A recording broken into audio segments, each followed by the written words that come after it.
രാഹുൽ ഈശ്വറിൻ്റെ ജയിലിലെ കാര്യം പറഞ്ഞപ്പോഴാണ് രാഹുൽ ഈശ്വർ 16 ദിവസം ജയിലിൽ കിടന്നിരുന്നല്ലോ. അപ്പോൾ ആ സമയത്ത് ഇറങ്ങിയ ട്രോളെന്ന് പറഞ്ഞാൽ രാഹുൽ ഈശ്വർ ആർക്ക് വേണ്ടിയാണോ സംസാരിച്ചത് അയാൾ പുറത്തും രാഹുൽ ഈശ്വർ ജയിലിനകത്തുമായി എന്ന് പറഞ്ഞിട്ട് ഒരുപാട് ട്രോളുകൾ ഇറങ്ങിയിട്ടുണ്ടായിരുന്നു. ചേട്ടനത് കണ്ടിട്ടുണ്ടായിരുന്നു? ഓക്കെ. സോ അപ്പം ചേട്ടൻ്റെ ഒരു ടേക്ക് എന്തായിരുന്നു ആ കാര്യത്തിൽ? ഞാൻ എല്ലാ ദിവസവും രാഹുലിനെ ജയിലിൽ പോയി കണ്ടുകൊണ്ടിരുന്ന ഒരാളാണ്. ആണല്ലേ? ഞാനിപ്പോൾ രാഹുലിൻ്റെ വൈഫ് ദീപ അങ്ങനെ പല സുഹൃത്തുക്കളെല്ലാം വരാറുണ്ട്. പിന്നെ രാഹുൽ പട്ടിണി കിടന്നതിന് ശേഷം നമ്മളെ കാണാൻ അനുവദിച്ചിട്ടില്ല. ബാക്കിയുള്ള എല്ലാ ദിവസങ്ങളും പോയി കോടതിയിലും ഒക്കെ ഞാൻ പോയി കാണും. ബെയിൽ കിട്ടിയപ്പോൾ ഞാൻ അവിടെ ഫുൾ ഉണ്ടായിരുന്ന ഒരാളാണ്. രാഹുലിനോടൊപ്പം തന്നെ ഇപ്പം നമുക്ക് കൂടെ പോയി ഇരിക്കാൻ പറ്റുന്ന ഒരു സാഹചര്യമല്ലോ. ഇതൊരു ആശുപത്രിയോ അല്ലെങ്കിൽ മറ്റൊന്നും അല്ലല്ലോ, വീടൊന്നും അല്ലല്ലോ. അപ്പം നമ്മൾ ഞാൻ ഈ കാര്യങ്ങളൊക്കെ രാഹുലിനെ അറിയിക്കുന്നുണ്ട് ഓരോ ദിവസം. ഇടയിൽ ഇങ്ങനൊരു ട്രോള് വന്നു നല്ല കാര്യങ്ങളൊക്കെ. പുള്ളി അത് വളരെ ചിരിച്ച് ലാഘവത്തോടെയാണ് പുള്ളി കാണുന്നത്. പുള്ളി എപ്പോഴും ഞാൻ ചെല്ലുമ്പോൾ ആദ്യം മറ്റേ ഷർട്ടിൻ്റെ സിബങ്ങ് വരും. സീരിയസ് ആയിട്ട് ജയിലിനകത്ത് ആ ടീഷർട്ട് ഇട്ടുകൊണ്ടാണ് ഇരിക്കുന്നത്. Mission men's commission. എന്നിട്ട് എൻ്റെ അടുത്ത് എൻ്റെ വീട്ടിൽ ഒരു ടീഷർട്ട് ഞാൻ ചെയ്ത് വെച്ചിട്ടുണ്ട്. പിന്നെ ദീപ എടുത്ത് പറഞ്ഞാൽ ദീപ എടുത്തേര്. എന്താണ് അല്ലാതെ പുള്ളിയുടെ ബ്ലഡിലും പുള്ളിയുടെ മൈൻഡിലും എല്ലാം മിഷൻ മെൻസ് കമ്മീഷൻ. കാരണം പുള്ളിക്ക് ഇതിനെതിരെ ഫൈറ്റ് ചെയ്യാൻ വേണ്ടിയിട്ട് ഇതുകൊണ്ട് പുള്ളിക്ക് എന്ത് നേട്ടമാണോ ഉള്ളത്? പുള്ളി ഇത്രയും ദിവസം പോയി ജയിലിൽ കിടന്നു. പുള്ളിക്ക് സാമ്പത്തിക നഷ്ടം, മാനനഷ്ടം, നിങ്ങളെപ്പോലെ പറഞ്ഞ ഈ ട്രോളന്മാരുടെ പെരുമഴ. പക്ഷേ ഈ എഫേർട്ട് പുള്ളി എടുത്തതിൻ്റെ ബലം എന്നായാലും അതിനൊരു റിസൾട്ട് ഔട്ട്കം വരുമെന്ന് വിശ്വസിക്കുന്ന ഒരാളാണ്. കാരണം പുള്ളിയെപ്പോലെ ഒരാൾ മേ ബി എന്നെക്കാളും എഡ്യൂക്കേറ്റഡ് ആണ് പുള്ളി. അപ്പം അത്രയും എഫേർട്ട് പുള്ളി ഇതിനു വേണ്ടി എടുക്കുന്നത്. പുള്ളിക്ക് ഇതുകൊണ്ട് ഒരു രൂപയുടെ സാമ്പത്തിക നേട്ടമില്ല. ഉണ്ടോ? പുള്ളി മിഷൻ മെൻസ് കമ്മീഷൻ എന്ന് പറഞ്ഞിട്ട് ആൾക്കാരെ സഹായിച്ചത് എന്തെങ്കിലും കാര്യമുണ്ടോ? പുള്ളിയുടെ സമയനഷ്ടം, ഉറക്കമില്ലായ്മ, പാവം പഠിച്ചവൻ രാത്രി ഉറങ്ങത്തില്ല. അപ്പം ഈ ഇത്രയും കാര്യങ്ങൾ അത്രയും എടുക്കുമ്പോൾ ഈ ആ എടുത്ത ആളെക്കുറിച്ച് ഇത്തരം ട്രോളുകൾ കാണുമ്പോൾ നമുക്ക് സങ്കടം തോന്നിയിട്ടുണ്ട്. കാരണം രാഹുൽ ഈശ്വർ എന്ന് പറഞ്ഞ ഒരു വ്യക്തി, രാഹുൽ മാങ്കൂട്ടത്തിനെ അവർ പലപ്പോഴും പല വേദികളിലും എതിരായിട്ട് സംസാരിച്ച ആൾക്കാരാണ്. പക്ഷേ ഈ ഒരു കേസിൽ സംസാരിക്കാനും അല്ലെങ്കിൽ സപ്പോർട്ട് ചെയ്യാനുള്ള കാരണം ഞാൻ തന്നെ ചോദിച്ചു. നമ്മൾ ഈ ഒരു ഗർഭ കേസ് സീരിയസ് ആയിട്ട് എങ്ങനെയാണ് ചോദിച്ചു എടുക്കണോ? പറഞ്ഞു അത് മുകേഷ്, അത് ഒരു പേഴ്സണൽ റിലേഷൻഷിപ്പിലുണ്ടായ ഒരു റൈവലറിയാണ്. അത് പൊളിറ്റിക്കലി കളർ ചെയ്ത് അത് യൂസ് ചെയ്യുന്നതാണ്. അത് നമ്മൾ സപ്പോർട്ട് ചെയ്യുന്നില്ല. If Rahul is proven guilty നമ്മൾ ചെയ്യുന്നില്ല. പക്ഷേ until if he's proven guilty നമ്മൾ സപ്പോർട്ട് ചെയ്യണം. ഒരാളെ ഗിൽട്ടാണെന്ന് കണ്ടുപിടിക്കുന്നവരെ നമ്മൾ സപ്പോർട്ട് ചെയ്തേ പറ്റൂ എന്നുള്ളതാണ്. അതുകൊണ്ടാണ് പുള്ളിയുടെ. പിന്നെ ഇതിൽ പുള്ളി എനിക്ക് മനസ്സിലാക്കാൻ പുള്ളി എന്നോട് പറഞ്ഞത്, ഞാൻ പറഞ്ഞു വളരെ ബെയിലബിൾ ആയിട്ടുള്ള ഒരു ഒഫൻസ് എങ്ങനെ നിങ്ങൾ അകത്ത് പോയി, അല്ലെങ്കിൽ അതിനെന്താണ് കാരണം? രാഹുലിനെ എന്നോട് പറഞ്ഞ കാര്യം, പഞ്ചായത്ത് ഇലക്ഷൻസ് ഈസ് കമ്മിങ്, അതുവരെ രാഹുലിൻ്റെ വാവൊന്ന് മൂടി കെട്ടണം. രാഹുൽ പുറത്ത് നിന്ന് ഈ ശബരിമല എന്ന് പറഞ്ഞ് രാഹുൽ ഒരു വൈകിട്ട് വരെ ഒരു 5 വീഡിയോ ഇടും. പിന്നെ രാഹുൽ മാങ്കൂട്ടത്തിനെ ന്യായീകരിച്ച് വീഡിയോ ഇടും. അപ്പോൾ എങ്ങനെയെങ്കിലും അതിജീവിതത്തെ കൊണ്ട് അവരൊരു പരാതി പഠിപ്പിച്ചു. അതിന് സെക്ഷൽ കളേർഡ് റിമാർക്സ് ഉണ്ടെന്നുള്ളത് പ്രത്യേക അങ്ങനെ ഒരു റിമാർക്സേ ഇല്ല ആക്ച്വലി. അപ്പോൾ അത്തരത്തിലുള്ള കാര്യങ്ങൾ വരുമ്പോഴത്തേക്ക് പുള്ളിയെ ഞാൻ സൈബറിൽ എന്നെ ഫോൺ വിളിച്ച് പറഞ്ഞിട്ട് മുകേഷ് ഞാൻ സൈബറിൽ ഒരു മൊഴിയെടുക്കാൻ പോവാണ്, ഞാൻ ദുബായിൽ പോകാൻ എയർപോർട്ടിൽ നിൽക്കുകയാണ്. ആക്ച്വലി ഞാൻ പോയില്ല. പിന്നെ അന്ന് ഞാൻ അത് കഴിഞ്ഞ് 2 ദിവസം കഴിഞ്ഞിട്ടാണ് പോകുന്നത്.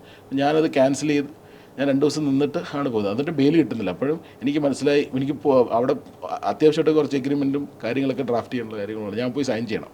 അപ്പോൾ അവിടെ പോകാതിരിക്കാൻ പറ്റില്ല. അങ്ങനെ ഞാൻ ഒരു 4 ദിവസത്തേക്ക് പോയിട്ടാണ് വന്നത്. അതിനുശേഷം രാവിലെ ബെയിൽ കിട്ടുന്നത്. അപ്പോൾ നമ്മൾ വിശ്വസിച്ചിരുന്നതിനേക്കാൾ അപ്പുറം ഇൻറ്റൻസിറ്റിയിലേക്ക് ഈ സിസ്റ്റം അങ്ങനെ കൊണ്ടുപോകാൻ പറ്റും. നമ്മളിപ്പം ഒരു ഗവൺമെൻറ്, ഒരു പോലീസുകാർ, ഒരു പെണ്ണ്, ഈ 3ഉം കൂടെ ഒരുമിച്ച് പിടിച്ചു കഴിഞ്ഞാൽ ഭരണം വരെ താഴെ തള്ളിയിട്ടിട്ടുണ്ട്. അറിയാമല്ലോ, ഉമ്മൻചാണ്ടി ഭരിച്ചുകൊണ്ടിരുന്നപ്പോൾ സംഭവിച്ച സരിത എഫക്റ്റ് എന്ന് പറയുന്നത്. ഇപ്പോൾ സരിത എവിടെയാണ്? വാട്ട് ഈസ് അതിൻ്റെ ആഫ്റ്റർ എഫക്റ്റ് എന്താണ്? സരിത ഇപ്പോൾ എവിടെയാണെന്ന് അറിയാമോ? ഒന്ന് അന്വേഷിച്ച് നോക്കൂ ഇപ്പോൾ എവിടെയാണ്. അപ്പോൾ നിങ്ങൾക്കറിയാൻ പറ്റും എവിടെയാണെന്ന്. ഇതിനെല്ലാം ഈ ഞാനതല്ലേ, ഞാൻ നിങ്ങൾ ബിലീവറാണോ എന്ന് ചോദിച്ചപ്പോൾ ഞാൻ കർമ്മ ബിലീവറാണ്. അതിനൊക്കെ ആഫ്റ്റർ എഫക്ട്സ് ഉണ്ടായിട്ടുണ്ട്. അപ്പം ഉമ്മൻചാണ്ടിയെ പോലും ലൈംഗിക ആരോപണ കേസിൽ പെടുത്തിയ സരിത ഇപ്പോൾ എവിടെയാണ്? എന്ത് ചെയ്യുന്നു എന്ന് അന്വേഷിച്ച് നോക്കണം നിങ്ങൾ. എന്താണ് അവരുടെ അവസ്ഥയാണ്? അദ്ദേഹത്തെ പോലും കോടതി നിരപരാധിയാണെന്ന് പറയുന്നവരെ നമ്മളെല്ലാവരും വേട്ടയാടിയില്ലേ? എല്ലാവരും പറഞ്ഞില്ലേ ഉമ്മൻചാണ്ടി സരിതയായിട്ട് മോശമായി പെരുമാറിയെന്നും? പല അലിഗേഷൻസാണ് പുള്ളിക്കെതിരെ പറഞ്ഞുകൊണ്ടിരുന്നത്. എന്തൊക്കെയാണ് പറഞ്ഞുകൊണ്ടിരുന്നത്? വാനത എന്തോ പറയാൻ ആ വാക്കേനെ എനിക്ക് അറിഞ്ഞൂടെ. മലയാളത്തിലുള്ള നിഘണ്ടുവിലുള്ള ഒരു വാക്കാണ്. അതുവരെ ചെയ്യുന്നവരെ പറഞ്ഞു. അത് എന്തൊക്കെയാണ് പറഞ്ഞത്? അപ്പോൾ എന്നിട്ട് എന്തായി? അപ്പോൾ ഇതിപ്പോൾ ഒരു സ്ത്രീ വിചാരിച്ചു കഴിഞ്ഞാൽ ഇന്നൊരു പുരുഷനെ അല്ലെങ്കിൽ ഒരു ഭരണകൂടത്തെ, ഒരു രാജ്യത്തെ, ഈ ഭൂലോകത്തെ തന്നെ മറിച്ചിടാൻ പറ്റും എന്നുള്ള സിസ്റ്റത്തിലാണ് നമ്മൾ പൊയ്ക്കൊണ്ടിരിക്കുന്നത്. ആ ഒരു അപകടകരമായ രീതിയിൽ. എന്നാൽ എല്ലാ സ്ത്രീകളും അങ്ങനെയാണോ? അല്ല. നന്മയുള്ള സ്ത്രീകളുണ്ട്, ഒരുപാട് നല്ല സ്ത്രീകളുണ്ട്. ഇപ്പം നമുക്ക് മദർ തെരേസയും സരിതയും ഒരുപോലെ കാണാൻ പറ്റുമോ? കാണണോ? അവരും സ്ത്രീയല്ലേ. മദർ തെരേസ ഒരു സ്ത്രീയല്ലേ, കാണാൻ പറ്റുമോ? സരോജിനി നായിഡുവും സരിതയും നായരെയും ഒരുപോലെ കാണാൻ പറ്റുമോ? കാണണോ? ഞാനിപ്പോൾ സരിതയെ മാത്രം കോണർ ചെയ്ത് പറയുന്നതല്ല, വേറെ ഒരുപാട് സ്ത്രീകളുണ്ട്. ഇപ്പം ഇതെല്ലാം ഇത് രണ്ടുപേരും സ്ത്രീകളാണ്, രണ്ടുപേരും സ്ത്രീകളാണ്, രണ്ടുപേരും ഏകദേശം ഒരേ ബാഹ്യരൂപങ്ങളുള്ള ആൾക്കാരാണ്. എന്നാൽ പക്ഷേ രണ്ടുപേരും ചെയ്യുന്ന പ്രവൃത്തി ഒന്നാണോ?